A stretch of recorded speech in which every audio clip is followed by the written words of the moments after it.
High, আজকে তোমাদের যে সেটটি দেখাবো এই সেটটি গত বছর 9th ডিসেম্বর আমার বোন আমাকে বানাতে বলেছিল। আজ 18ই মার্চ, এত দিন সময় নিলাম আমি এটি বানাতে। আসলে কিছু শারীরিক অসুস্থতা এবং কিছু বিশেষ সমস্যার জন্য বানিয়ে উঠতে পারিনি, কিন্তু এর মধ্যে একটি বারও কিন্তু ও আমাকে তাগাদা করেনি যে বানানো হয়েছে কিনা, বরং খুব হাসি মুখে অপেক্ষা করেছে সেটটির জন্য। সেটটি অবশ্য এখনও ওর কাছে পৌঁছায়নি।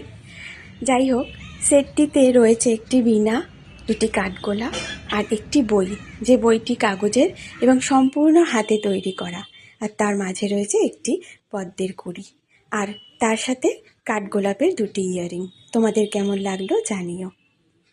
ভালো লাগলে ভালোবেসে একটু কমেন্ট করো। টাটা।